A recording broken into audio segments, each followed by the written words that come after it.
Bonjour, bonjour. Vous allez bien? J'espère que vous avez un meilleur temps qu'ici. Ici, c'est pluie, pluie, pluie. Vivement que ça s'arrête. En même temps, c'est le temps idéal pour lire bien installé. Alors aujourd'hui, Sensuelle revanche. Un monde de luxe, donc des très riches. Lui est dans le milieu informatique. Ni optimiste, ni pessimiste, mais plutôt réaliste. C'est sa description. Elle vient d'un milieu aisé, mais est sans le sou. Elle cherche sa voie dans la vie active et tente de s'établir en tant qu'organisatrice de mariage. Elle est de nature toujours optimiste. Son rôle est trouble. Une espionne pour le compte de son père. Est-ce vraiment le cas? Lui, en tout cas, croit avoir affaire à une espionne, la démasque et la chasse malgré tout ce qui s'est passé entre eux. On a le temps de voir évoluer les relations entre ces deux-là. Ils sont francs et parlent à cœur ouvert. Dès le départ, ils n'ont pas les mêmes attentes. Normal, me direz-vous. Mais tout au long du récit, une lente, j'insiste bien sur lente, évolution est présentée, pour mon grand plaisir. Évolution de quoi? Le temps est donné de s'attacher au bonhomme, à ces deux-là, et d'espérer une fin heureuse, même si on sait que ça sera le cas. On se demande par quel chemin les aspirations de vie du bonhomme vont rejoindre celles de madame. On croirait observer le résultat d'une lessive de blanc et de couleur. Elle a déteint sur lui. La première fois que je l'ai lu, j'avais attribué 4 étoiles, mais je pense aujourd'hui qu'il en vaut plus. Pourquoi? Pour les raisons que j'ai évoquées au début.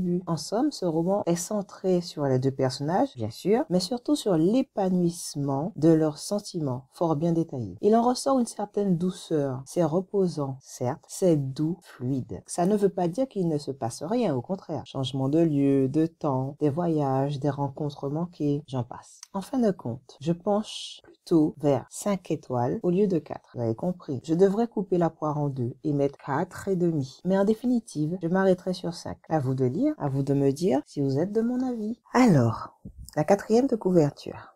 Mélodie a toujours rêvé de vivre une histoire d'amour étourdissante. Et en rencontrant Roman Kéliane, elle a bien cru que la chance lui souriait enfin. L'irrésistible homme d'affaires est la perfection incarnée et éveille en elle un désir qu'elle peine à contrôler. Hélas, ces qualités font de lui un amant incomparable, mais d'une exceptionnelle cruauté. Mélodie en fait l'amère expérience, après avoir cédé à l'appel de ses sens. Lorsque Roman lui demande de quitter les lieux et lui apprend, glacial, que tout ceci n'était qu'une mise en scène pour assouvir une vieille vengeance. Abasourdie, Mélodie s'enfuit en se promettant de ne plus jamais céder si facilement, ce qui ne l'empêche pas de revivre encore et encore dans son imagination les heures de plaisir partagées avec Roman. Voilà, à bientôt pour de nouvelles aventures romantiques.